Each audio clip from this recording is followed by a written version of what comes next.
Hello, and welcome to UNFI Fiscal 2025 First Quarter Earnings Conference Call. Please note that this call is being recorded. After the prepared remarks, we will be having a question and answer session. If you'd like to ask a question during that time, please press star and then one on your telephone keypad. Thank you. I'd now like to turn the call over to Steve Bloomquist, Head of Investor Relations. You may now begin. Good morning, everyone, and thank you for joining us on UNFI's First Quarter Fiscal 2025 Earnings Conference Call. By now, you should have received a copy of the earnings release issued this morning. The press release and earnings presentation, which management will speak to, are available under the Investors section of the company's website at www.unfi.com. We've also included a supplemental disclosure file in Microsoft Excel with key financial information. Joining me for today's call are Sandy Douglas, our Chief Executive Officer, and Matteo Tarditi, our President and Chief Financial Officer. Sandy and Matteo will provide a business update, after which we'll take your questions. Before we begin, I'd like to remind everyone that comments made by management during today's call may contain forward-looking statements. These forward-looking statements include plans, expectations, estimates, and projections that might involve significant risks and uncertainties. These risks are discussed in the company's earnings release and SEC filings. Actual results may differ materially from the results discussed in these forward-looking statements. I'd like to point out that during today's call, management will refer to certain non-GAAP financial measures.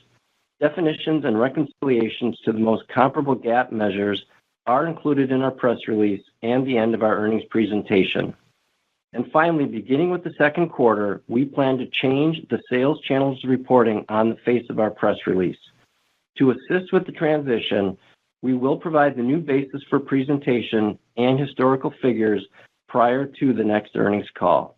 We believe these changes will give you additional insight and transparency into our multi-year strategy and sales performance. I'd now ask you to turn to slide 6 of our presentation as I turn the call over to Sandy. Thanks, Steve, and thank you, everyone, for joining us this morning. As we shared in our release, we delivered a solid start to fiscal 2025, which included revenue growth of over 4%, primarily resulting from positive volume growth in our wholesale business and improving adjusted EBITDA and free cash flow, driven by actions to enhance our capabilities and drive efficiencies across the business. This performance led us to raise our full-year outlook for all financial metrics other than capital spending. Based on the progress updates I'll share momentarily, we also remain confident in our strategy and multi-year plan and our ability to deliver the financial objectives outlined in our October call, which we believe will lead to sustainable shareholder value creation. Now, I'll go into more detail on the progress we made in the quarter, how it's helping the customer experience, and how we're working to become a more efficient partner and value creator for our suppliers and customers. As we discussed on recent calls, we believe UNFI's scale, heritage in natural, organic, and specialty products, and our expanding value-added services offering makes us uniquely suited to help retailers differentiate and compete in a highly dynamic and competitive environment. We can see these points of differentiation supporting many of our customers as they successfully execute their strategies in the marketplace. In the quarter, our customer base contributed to volume growth above the gains reported by Nielsen for the supermarket space and helped strengthen our top-line performance and expected trajectory. Volume gains in the quarter were about 2% compared to the prior year, and we've seen this positive trend continue into Q2.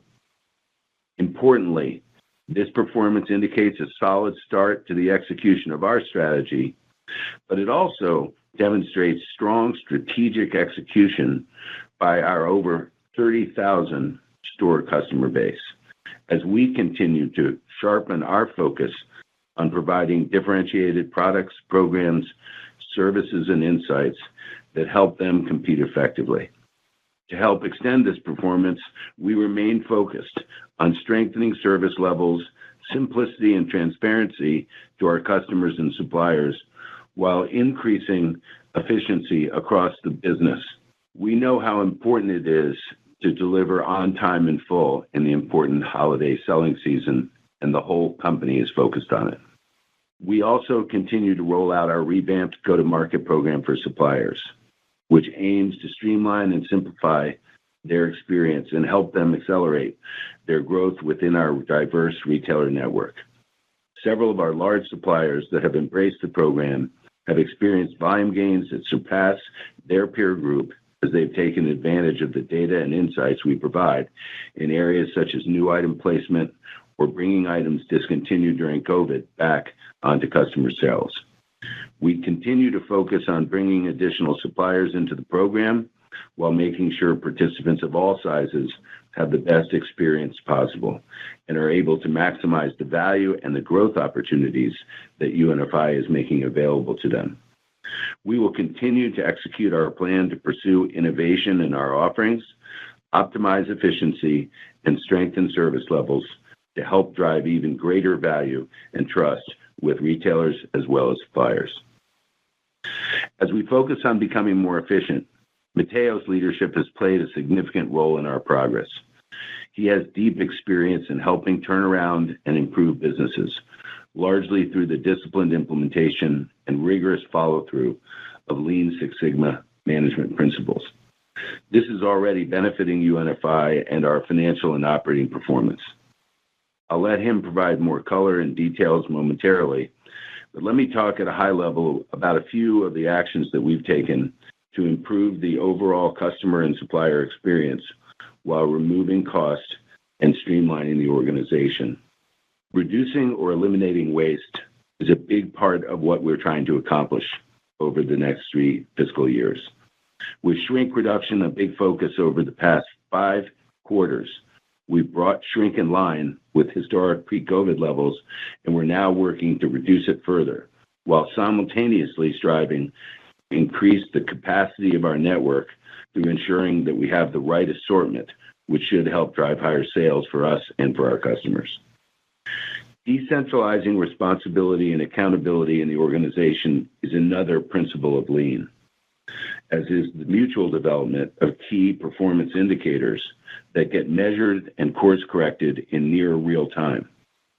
As Matteo described on our last call, we've begun the process of pushing the Lean framework into our distribution centers, where local operators are involved in the process of creating and taking ownership of operational KPIs. These same associates are at the center of problem solving and creating action plans where performance is not meeting expectations. We've piloted the process in 2 distribution centers and are pleased with the initial results. Next, we'll begin further aligning our organization to deploy this methodology across more of our facilities. Our continued focus on network optimization has also proceeded as planned, and we have completed the closure of both our Billings and Bismarck conventional distribution centers, which we described last quarter. We have retained the vast majority of the business from these DCs, which is now being serviced from nearby, more modern UNFI facilities with larger assortments. We are now marketing the real estate. For similar reasons, we made the decision to close our Fort Wayne, Indiana distribution center and transfer that volume to neighboring facilities in Pennsylvania and Illinois, where we expect customers to see assortment and service level benefits. Associates and customers were informed of this in mid-November, and we expect to complete this move early in calendar 2025. Fort Wayne is another owned DC, which will begin marketing at the appropriate time. We will continue to evaluate other similar optimization opportunities. During the quarter, we also moved natural volumes from our York DC into our 50% larger, soon-to-be automated Manchester DC, which we expect will yield service quality and efficiency benefits for our customers, suppliers, and UNFI in the region. We can see the combination of adding value for customers and suppliers to support their sales alongside our efficiency focus, delivering tangible operating and financial improvement. As we have combined above market sales volume with our improving efficiency, we've been able to increase net sales per employee by over 6% compared to the prior period, which is structurally improving profitability and free cash flow generation. This is partially a result of growing sales driven by the success of our customer base and expanding customer relationships, as well as our actions to enhance the responsiveness of our organization and empowering associates deeper in the organization to make real-time improvements. All in, we drove adjusted EBITDA growth of nearly 15% compared to the prior year first quarter and delivered our fifth consecutive quarter of sequentially improving adjusted EBITDA dollars. This progress reflects strong execution against our targets, and we will remain focused on executing at higher levels to continue to improve service levels, efficiency, and free cash flow while reducing leverage. As we execute, we become even more confident in our multi-year objectives, long-term trajectory, and in our ability to add value for retailers and suppliers across the food retail ecosystem. We are focused on becoming the most efficient, value-creating, long-term partner for our stakeholders, which in turn creates more opportunities for the approximately 28,000 UNFI associates who serve our customers with dedication every day. Together, we remain confident our plan will drive sustainable shareholder returns. With that, let me turn it over to Matteo to discuss our Q1 results, lean progress, and revised outlook. Matteo? Thank you, Sandy, and good morning, everyone. And thanks again for joining our first quarter earnings call. As Sandy stated, we're off to a solid start in fiscal 2025 and remain confident in our multi-year strategy and the corresponding long-term financial objectives we outlined during our year-end call. Today, I will provide additional insight into our first quarter results, including our free cash flow and capital structure, offer some early proof points around the initial success we've had with lean principles, and comment on our updated outlook for fiscal 2025. With that, let's dive into our Q1 results. Turning to slide 8, our first quarter sales came in at $7.9 billion, 4.2% higher than last year's first quarter. In wholesale, volumes were up nearly 2%, which represented another quarter of sequential acceleration and continuation of the trends we experienced as we exited fiscal 2024. These volume increases reflected continued improvement across natural and conventional, with our natural business again seeing significantly stronger trends compared to the overall industry, as well as expanded relationships with new and existing customers. Inflation was largely unchanged sequentially at about 1% and down approximately 2 percentage points compared to the prior year quarter. Total retail sales fell 3% year over year, with ID sales down 1.4%, both lower declines compared to the fourth quarter of last year. This was partly the result of targeted promotional investments made to drive store traffic, which began partway through the quarter. Our team, in conjunction with the Cub franchisees, continues to refine an operating plan expected to drive improving top and bottom line performance as we move further into the fiscal year. Moving to slide 9, let's review profitability drivers in the quarter. Our gross margin rate, excluding LIFO, was 13.3% of net sales in the first quarter, down about 40 basis points compared to last year, driven by both our wholesale and retail segments. Our wholesale margin rate declined approximately 40 basis points versus last year's Q1 due to changes in business mix at both the customer and the product level, lower procurement gains, and ongoing strategic commercial investments. These were partially offset by progress driving innovation and efficiency, including through supplier programs and reduced shrink. One driver of our shrink improvement this quarter was our work around eliminating waste, a key principle of lean management. We've been successful in thoughtfully identifying and focusing our teams on several processes within our distribution centers, where our expense ratio had crept up following the period of COVID and broader supply chain challenges. Our actions have led to lower operating expense, increased capacity, and more efficient workflows, as well as reduced spoilage. Retail gross margins were also below last year's Q1 levels, which, as I mentioned earlier, were driven by targeted price and promotional investments made to drive traffic, primarily at Cub. More than offsetting the decrease in gross margin rate was solid execution and management of our operating expenses, which compared to last year declined by approximately 65 basis points as a percentage of net sales. As Sandy stated, we are focused on becoming a more efficient business that is better able to bring value and improving service levels to our customers and suppliers.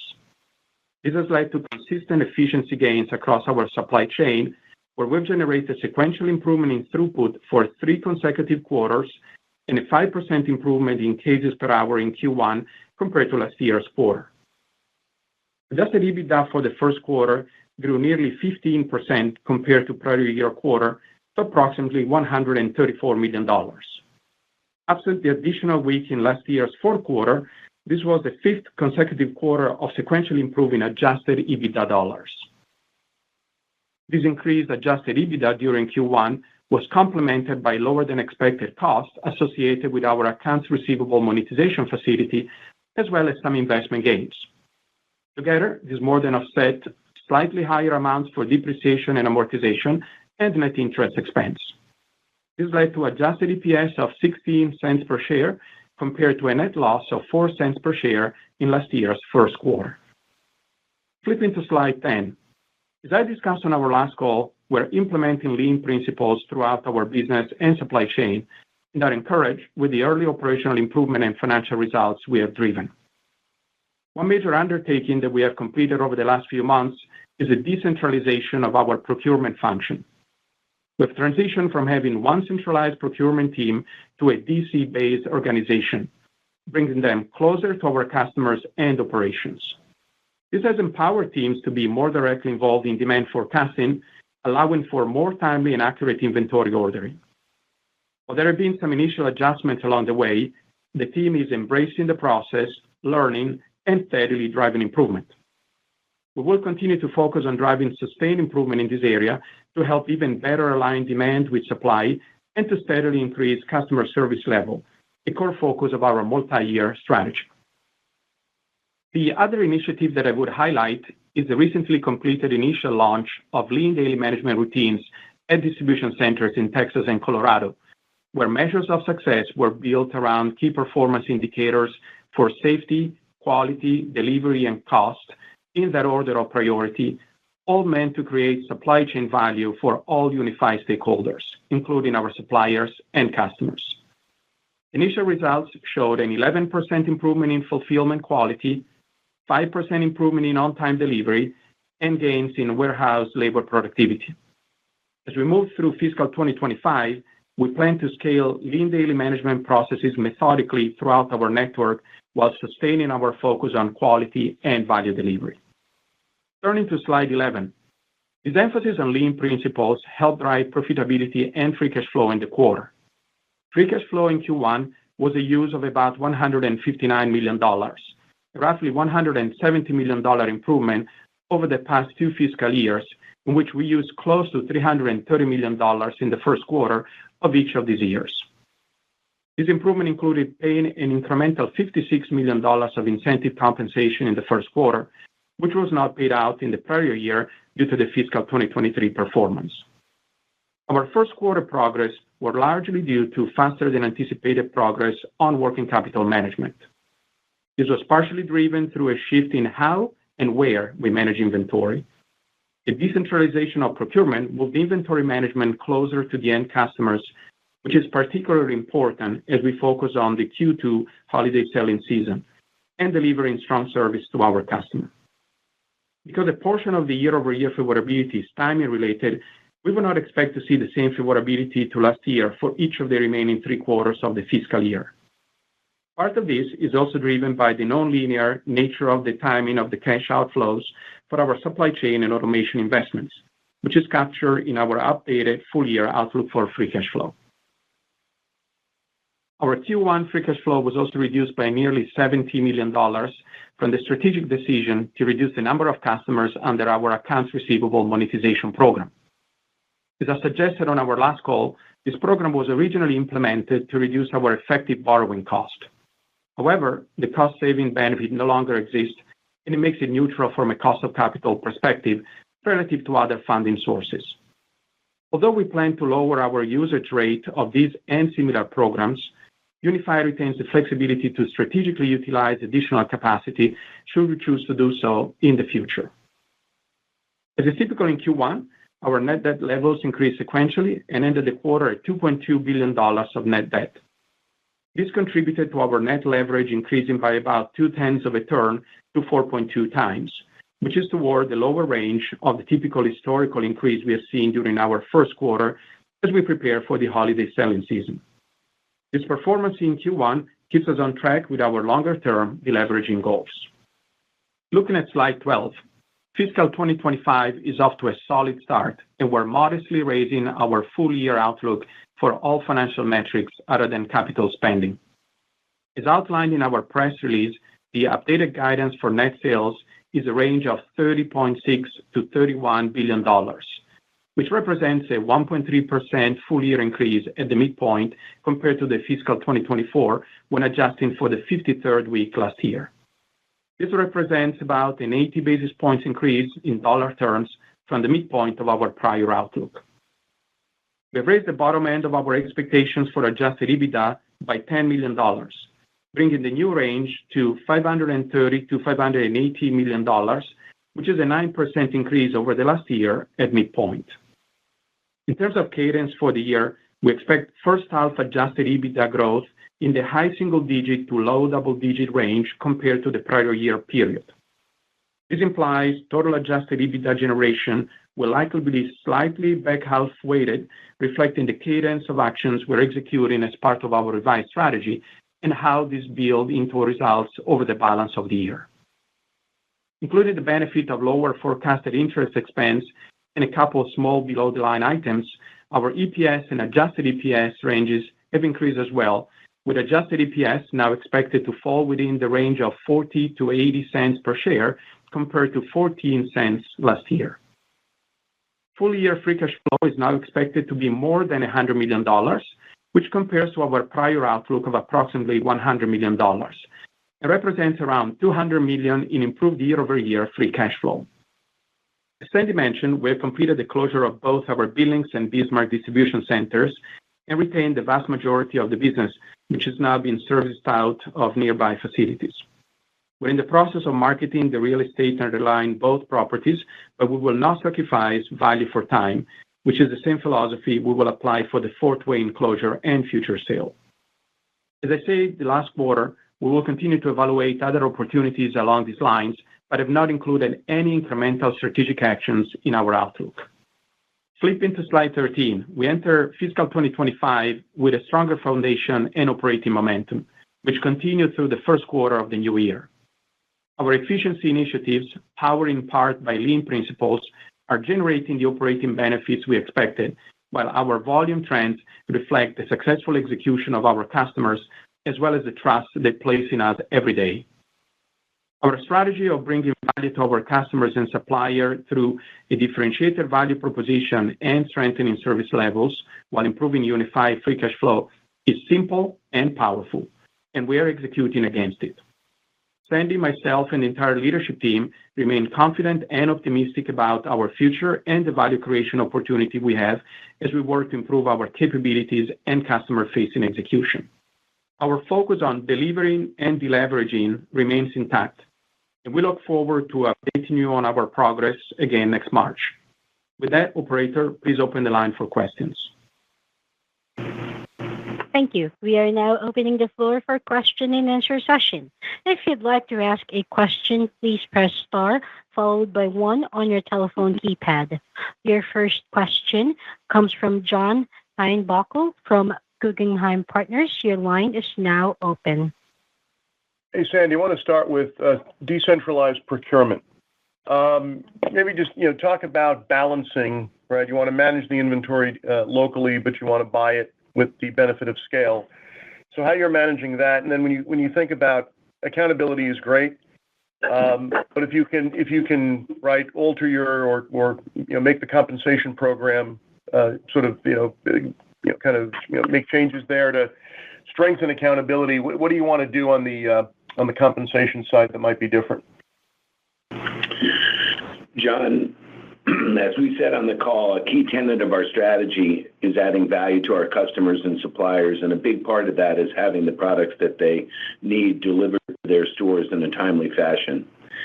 And overall, with those goals in place, we're focused on delivering strong customer fill rates, and we've set the goal of reducing our inventories back to pre-COVID levels within the scope of the multi-year plan.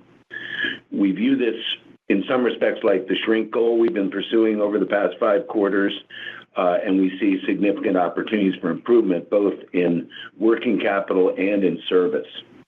Part of achieving better working capital efficiency, as you know, is moving the decision-making and the view closer to the store so that our associates can be involved in the forecasting and the analysis, and we expect the change to better serve customers and to be a more efficient partner.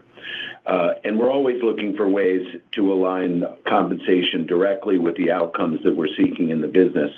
I'd also say that, this is early days in this process. We're continuing to refine the model to make sure that it delivers exactly as it's designed, and it's consistent with the lean principles that Matteo has brought to the company. And maybe as a follow-up, I think you mentioned 5% improvement in cases per hour, or I believe that was the number. Now, you didn't give what the result was in the 2 DCs. So I'm curious. You should see improved productivity beyond that, right? As you roll out lean, is that fair? And when you think about time to we implement sort of day one, when do you sort of hit your stride on we'll just focus on productivity?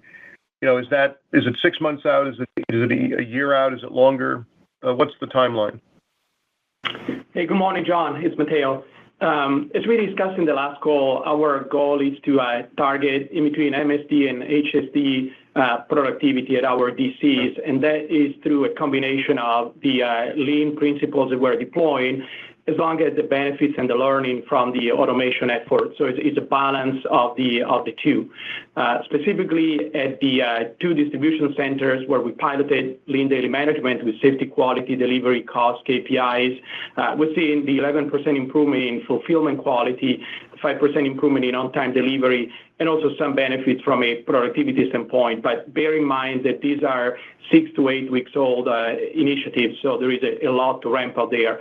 And the framework of 6 to 12 months between the deployment of lean daily management to the other DCs and the learning and the ramping of the automation initiatives is the right framework. And that's how we're thinking, extracting $150 million of cost from the roughly $4 billion of total cost from the business in the next 3 years.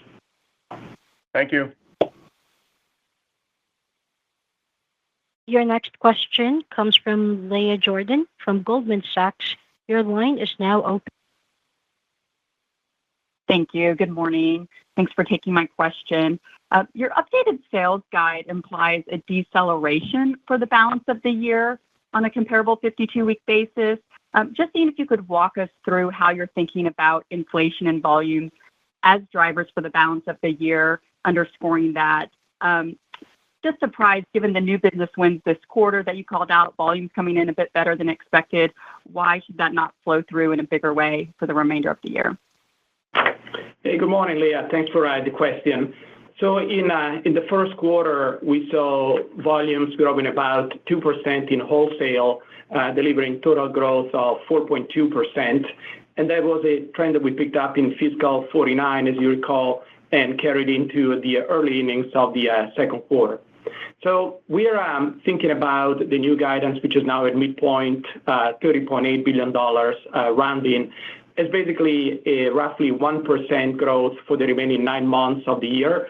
That is balancing 3 dynamics. One is the strength that we continue to see with our natural customers.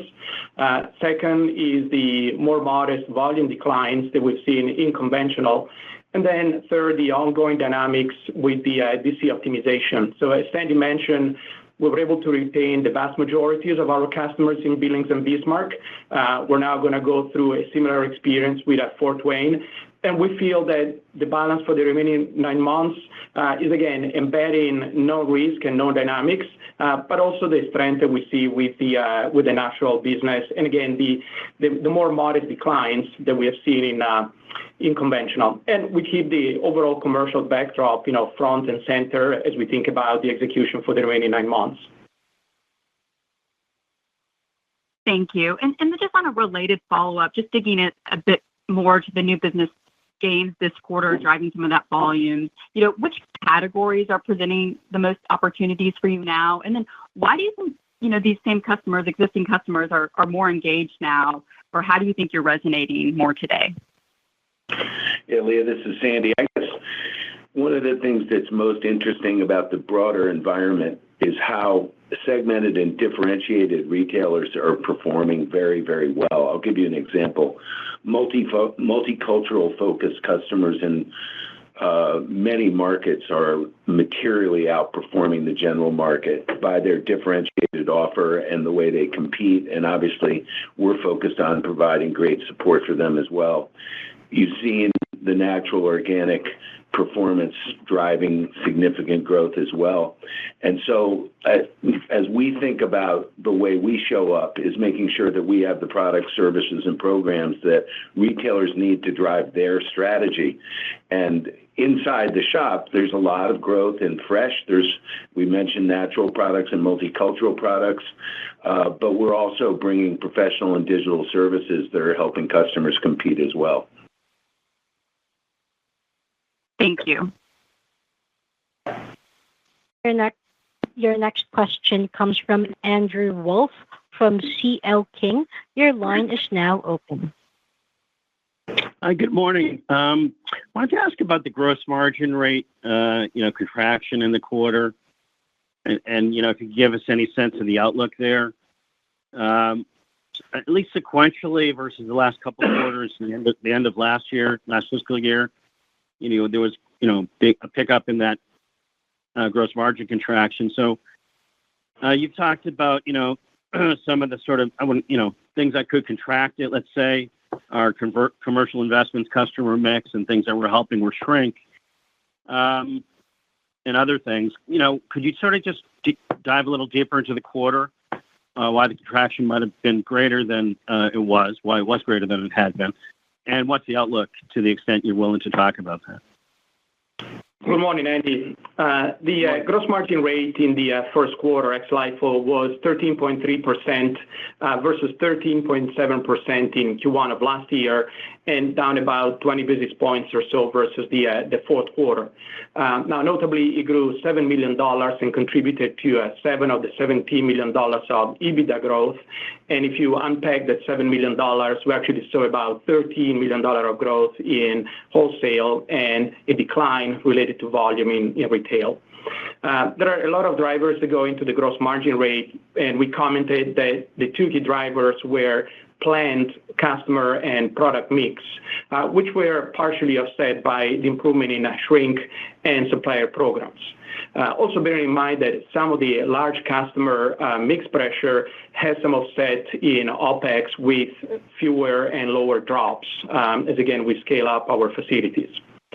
I would highlight that we continue to be very focused on improving the margin rate, including further shrink improvement. As Sandy mentioned, we're back to the pre-COVID levels, but we embrace Kaizen and continuous improvement there.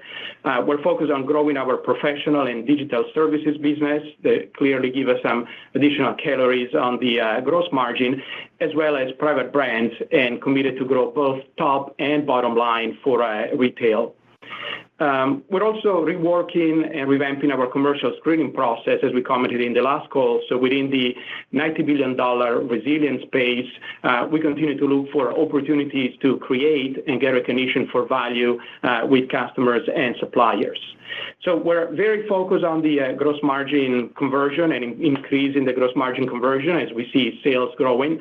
On the other side, we're also pleased with the fact that we deliver substantial operating leverage with top line up 4%, operating expenses being down 65 basis points as a percentage of sales, all floating to a 15% growth in EBITDA. Great. I appreciate that granularity. So it sounds like the gross margin rate contraction was, much less so, obviously, in wholesale, even though, it was more in line with the sales growth. And I think as you spoke to, there was some investment in retail, which I guess, to get the same-store sales improving. And that's why retail gross margin was down year over year, gross profit dollars. I think that's right, Andy. This is Sandy. I would also point out that our retail business grew its EBITDA by $1 million versus prior year also. So it's a part of a rebuild and a strategy that our franchises or our franchise community in the Twin Cities is working with our retail leadership to galvanize the brand. And so we're investing some in price to be more competitive, but we're funding it through the operations. And we're, I would say, optimistic, but early days of the retail turnaround in the Twin Cities. And if I can ask a much longer focused kind of question, if I will, I think, the lean processes sound like they're gaining traction pretty rapidly in labor productivity and other efficiencies, but they're pretty new. So I think it's quite reasonable to assume that it's the right sizing of headcount reduction and, less facilities that really is driving the lower operating expenses as adjusted. But I really want to get to is, will that sort of mix change over time when you start heading to the back end of, the second half to the back end of the fiscal 27 guidance? Is it going to be more the lean processes that really start to drive, labor operating expense efficiencies more so than I would imagine, up front? Andy, let me do the first half of this, and then I'll let Matteo dive into the way the lean process works. But I would call out in our strategy 4 key components. The first is organic growth, driven by a very resilient $90 billion segment of the industry, a segment where we're seeing retailers grow, and a segment where we are designed as a company to serve in a differentiated way. Secondly, the focus on value added to customers and to suppliers is a key component for how they compete and win, and we're designing products and services and programs to do just that. All of that creates the top line engine, and then clearly efficiency is a huge component in a $30 billion company with our margins and with a strategy to grow our operating margin sequentially as a core part of value creation. It's going to be important that we're incredibly efficient. Our customers need us to be, our suppliers do, and so do our shareholders. And then the final component, optimizing free cash flow, is a critically important element as we deleverage the company back to lower levels that we committed to in the 3-year plan. And so I view it really capability-wise as sales and merchandising meeting lean management principles to drive a virtuous cycle. And Matteo, maybe lay out sort of the sequence for lean as we go forward. Yeah, thank you, Sandy. We are really focused on 2 areas at the moment from a lean standpoint. The first one is to deploy lean daily management as a way to create quick problem solving and countermeasures at the point of impact. That's why we selected 2 distribution centers to pilot. We have a few more implementing the lean daily management, and we're also embracing it in the functions.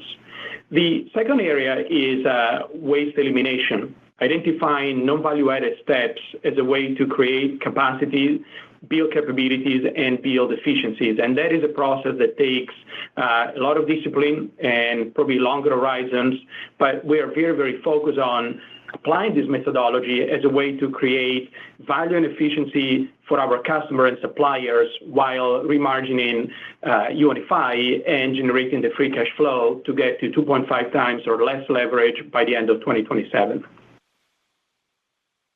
Okay. Thank you for that, for the update. Thank you. Your next question comes from Kelly Banya from BMO Capital Markets. Your line is now open. Hi, good morning. This is Ben Wood on for Kelly. Thank you for taking our questions. Want to start with first, how is the demand for your services tracking, and where are we in the evolution of some of those programs and offerings? Previously, UNFI had disclosed it was about 20% of EBITDA, which we believe may be a little closer to 30% plus, given where EBITDA is expected now. Is that fair? And where do you see services growing at and mixing to longer term? Yeah, I think we shared that number in beginning of fiscal 22. And at the time, we described services and brands as being a little bit more than 20% of our EBITDA. We've said in less specific ways over the last couple of years that they continue to outgrow the company, and that is certainly our strategy for those businesses. And I put them into three buckets. There's the professional services that help retailers save money and run their stores. They're digital stores that help them modernize their tech stack and begin to attract investment, like the early days program we built around Retail Media Network. And then Brands Plus is a broad strategy that we have to fit segmented brand portfolios to different retailers' brand sets. And a good example of that is our natural and organic portfolio, which is growing from mid-single to mid-double digits from a growth perspective. So we still don't disclose the operating segment as a special segment, but it's a meaningful part of our profitability and an even more meaningful part of our growth. Great. Thank you. And then kind of following up on your last point there, Sandy, with some of the success, and it seems pretty drastically different in kind of the natural and organic categories and channels, are you seeing more interest from other parts of your wholesale universe to kind of adopt some of those offerings and put them into their assortment? Are any of your customers trying to chase volume growth by adding more natural and organic categories? I think it's broadly a consumer trend that better for you and healthier products are gaining traction. And we're certainly going to follow what our customers want to do from a product and merchandising standpoint. So I think your assumption is right. The interesting thing that I mentioned earlier, though, is that the whole proposition that the retailer brings is important to their winning. And being in our business, we're in the support business of customers, whatever their positioning. And I do think the presumption of your question that natural, organic, and specialty products are important is a good one. And certainly we're seeing that. Okay, and then just one quick follow-up, if I may here. Where are we in the rollout of the simplified fee structure? What proportion of your customers are on that, and what's some of the main pushback you're hearing to a faster adoption to that? Yeah, and I think what you're referring to is our supplier go-to-market program and simplified supplier approach.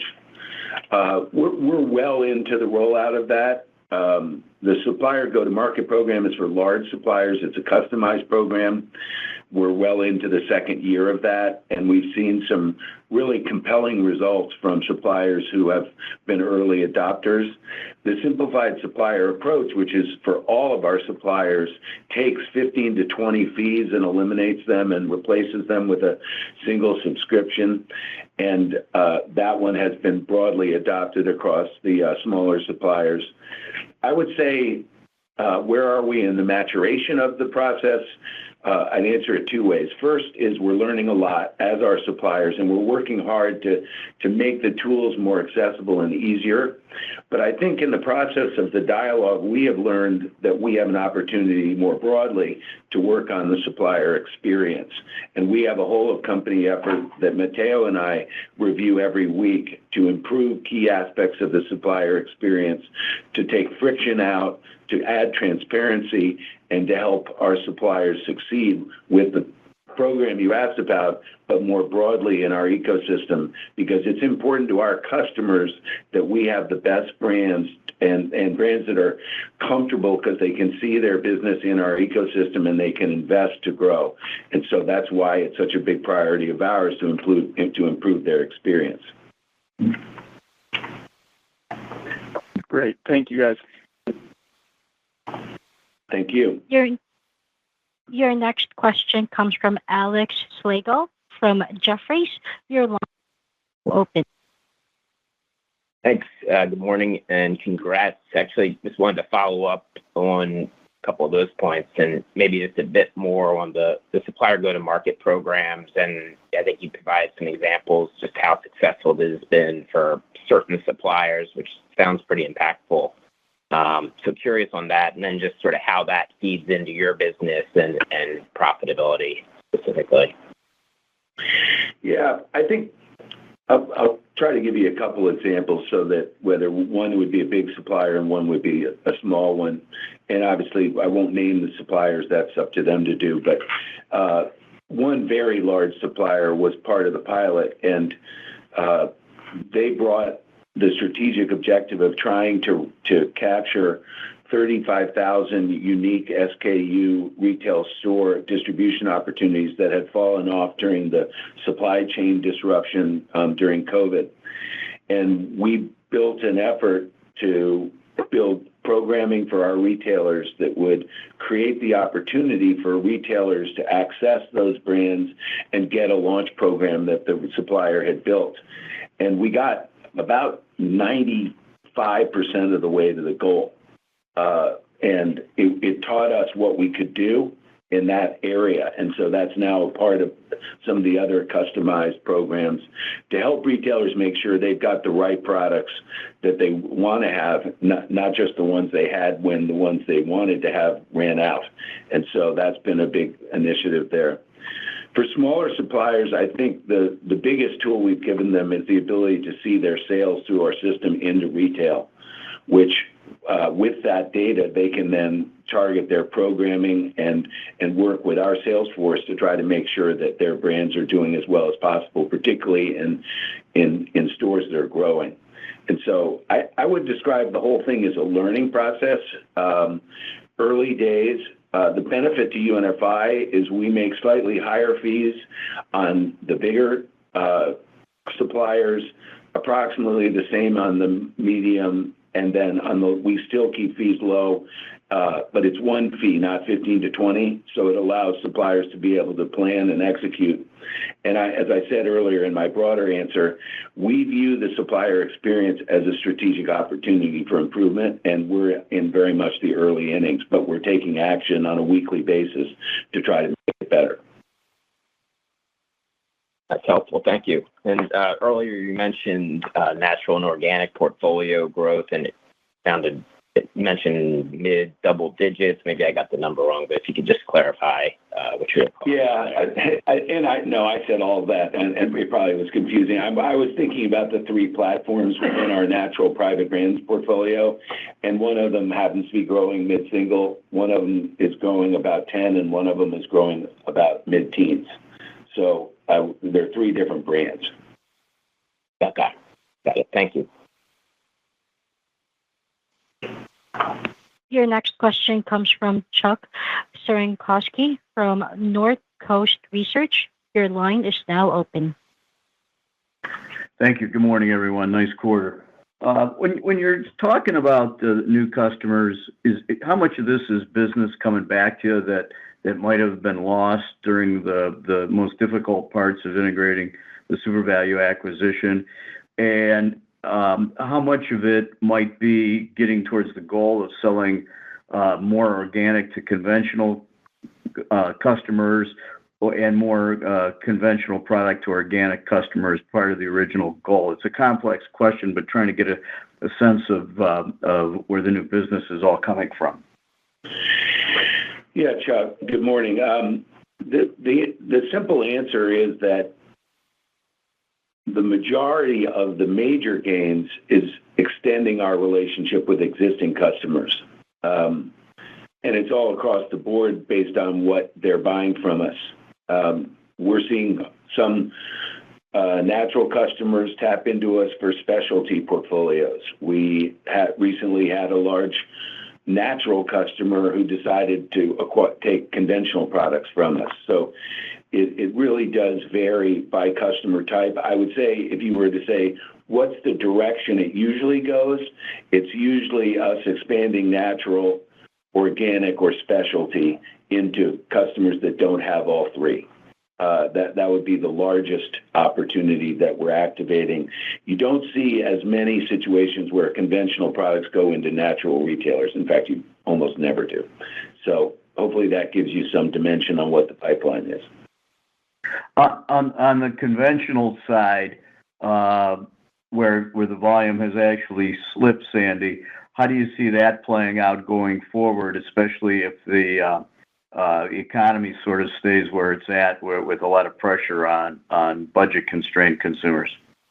Yeah, what I'd say, Chuck, is it's very hard to paint a brush very far in retail. There are predominantly conventional retailers that are extraordinary brands and are growing very well. You see that with some of the big chains around the country, but that are regional. As I mentioned earlier, predominantly conventional products, but multicultural focused retailers are putting up some of the best numbers in our system. I think the big challenge and the place where we have work to do with our retail, and there are others that do as well, is the more centrally positioned retailers getting a strategy that's sharper and more differentiated, at least as it's compared to the big discounters. Right now, the discounters have a fairly substantial price advantage, and they're gaining share. And so there's a whole lot of work being done by the balance of the industry to find points of difference and to execute well to improve the value proposition. All right. Thank you very much. Good luck for the rest of the year. Thanks, Chuck. Your next question comes from Scott Mushkin from R5 Capital. Your line is now open. Hey, good morning, Sandy. Good morning, Matteo. So, thanks for taking my questions. So, I was wondering if you can give us, and it sounds like you're going to give us different kind of revenue layout next quarter, but I was wondering if you could maybe frame for us the revenue percentage associated with the legacy UNFI and the legacy SuperValu. I believe we have provided that publicly. It's basically half and half. Okay. And Sandy, how integrated are the businesses? I know we used to talk about, this is a few years ago now, like one bill, one truck. Like, how integrated are the facilities? How integrated are the two businesses at this stage? The fulfillment systems are not particularly integrated, and the simple reason is that the SKUs are very different. You typically have much higher velocity SKUs in the conventional system, very often full truckload deliveries, whereas in natural you can find a much wider range of slower moving products with smaller drops and multi-drop routes. And so heretofore, largely because of the interruption that COVID happened, but we've been focused on making those systems work very well. And that's where the lean process is now engaged. And it's why we speak so optimistically about the potential of lean, because of the work ahead. Okay. And I'm sure I could dig through filings and stuff like that, but what facilities have you been closing? Are those legacy UNFI or legacy SuperValu? They're all three of the ones that have been closed that Matteo mentioned, Billings, Bismarck, and Fort Wayne. Fort Wayne is not yet closed, are all legacy SuperValu warehouses. The York closure that moved over to Manchester for 50% more square feet is a natural building, but we're automating that building, and that's all being done for growth reasons. It gives us a chance to capture what has been a DC that was operating almost at 180% of capacity. We're now able, with the automation, to continue to drive significant growth in the mid-Atlantic market for natural. Scott, all three of them are owned. So as we mentioned, we are starting the process to pre-market these three properties. And the idea there, Matteo, is obviously to pay down debt with those funds? Number 1, 2, and 3 priorities. That's our capital allocation methodology. And you expect that to be material? We are in the process. We are not going to trade time for value. So we expect one of them to probably give us some proceeds by the end of fiscal 25 and the other two in the 2026 timeframe. Okay. Is there anyone else on the queue, or can I have one more? One more. Okay. So, and again, this is something that I know goes back a long time. I think we've talked about it a little bit off and on. But to get cleaner here with the business, it'd be nice to get rid of retail, in my mind. Like, kind of where's your head around that, Sandy and Matteo? Like, is that a possibility? I know it's so complicated up in the Twin Cities, but is that something that could go back on the table? You know, and I think, Scott, this is what I said last time. Everything is on the table from the standpoint that if we see a way to create more value for customers and suppliers and our shareholders, most importantly in this case, we're going to be looking hard at it. What I would say about retail is Cub is the number one food store brand in the Twin Cities. It's not only owned by UNFI, it's also owned by many of our customers up there. And there's a lot of positive energy for what we can do with Cub, even though it's been soft for a couple of years. And so put all that sales and profit in one place, and it's very linked together from a customer ecosystem standpoint. It's not an easy thing to divest by itself. So the best strategy for us going forward is to keep it together and drive performance. And that's the plan that the franchisees and we have. But never say never. Obviously, we're going to do what's best for our shareholders. Great, guys. Thanks for letting me ask so many questions. Appreciate it. Thanks, Scott. Your last question comes from Mark Carden from UBS. Your line is now open. Hi, this is Matthew Rothway on for Mark Carden. Thanks for taking my question. You had mentioned on the previous earnings call that you have a goal of achieving another $150 million of cost efficiencies this year. Would you be able to share any more on your outlook there and where we might be able to see that show up? Yes, good morning.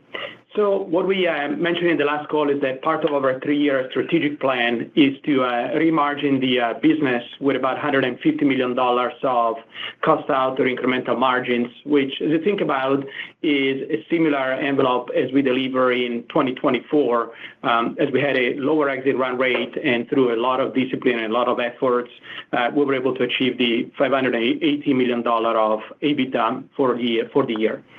So we are encouraged by the first quarter. We have about $1 billion of total cost to manage every quarter, and we reduced the OPEX by 65 basis points from 13.5% a year ago to 12.9% this quarter.